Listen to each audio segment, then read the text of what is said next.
Well, it's all led up to this. Dennis Barger versus Mark Waid. And in this video, I'm going to tell you everything.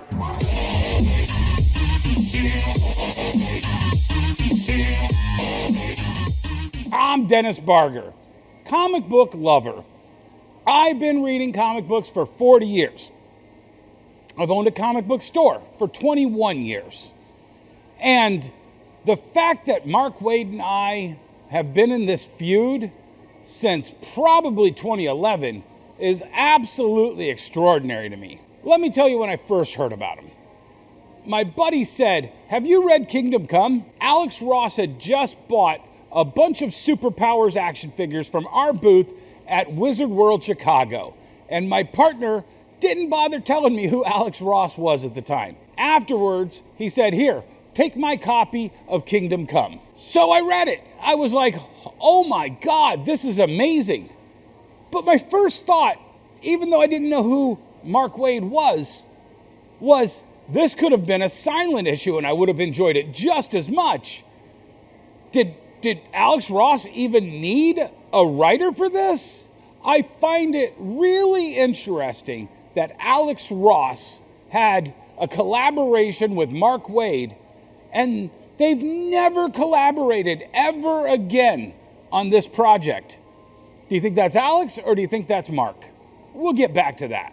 Then literally, Mark Waid in no way, shape, or form popped onto my radar other than one of the other writers of something that I was carrying in my store from 2005 to 2011. He was just a writer of comic books.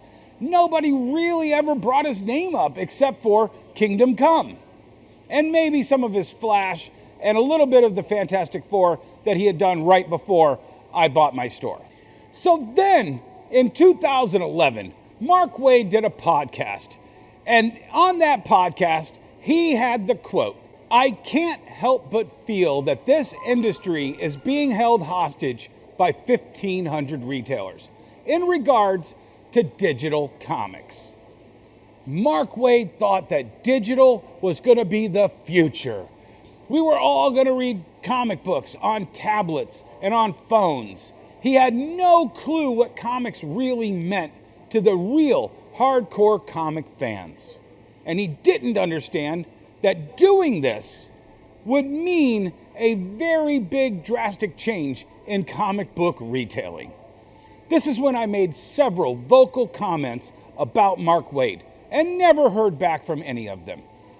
I was just an old man clenching my fist and raising it to the sky. Mark Waid made it very clear that he thought retailers were terrorists that were holding the industry hostage.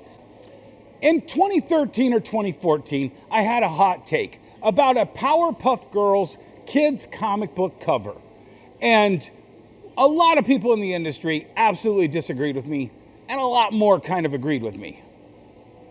Mark Waid said, "I've had it with this guy. I'm gonna ruin him." I can't remember everything he said, but he had it in for me from this point forward. I don't know if he ever heard of me before. I don't know if this was the first time, but he made it clear he didn't like me.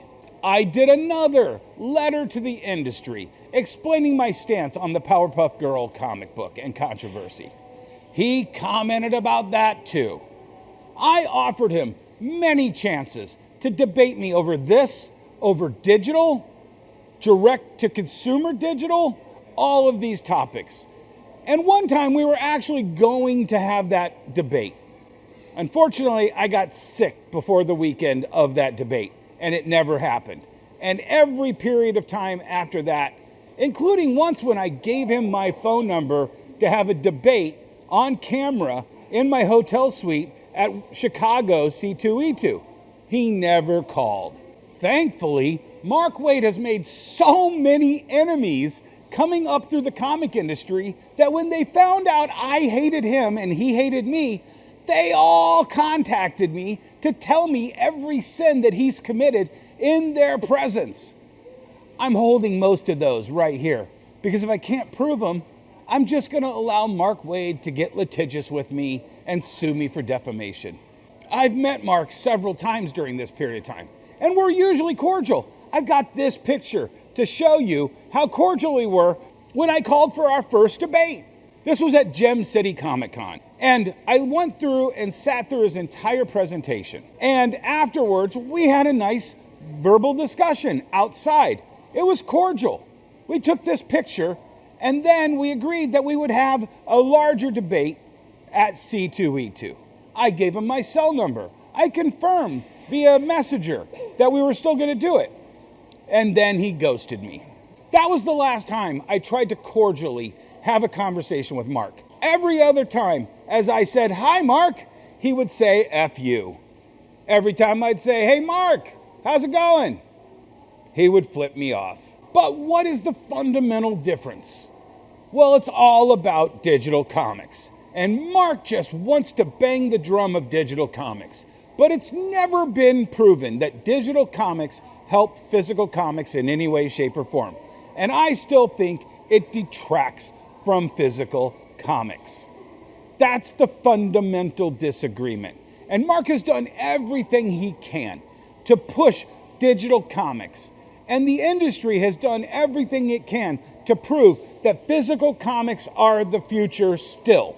So it was already pretty bad between me and Mark.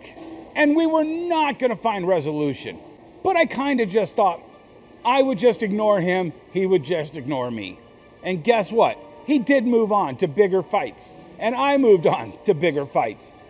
But at some point after 2017, Mark Waid became completely unhinged. And it's going to take the second video to show that escalation and how it ended up with me being assaulted by Mark Waid at a retailer summit. So if you're interested still, I'm going to tell you all about it in part 2 of Dennis Barger versus Mark Waid. If not, I'm Dennis Barger, celebrating the past and living for the future.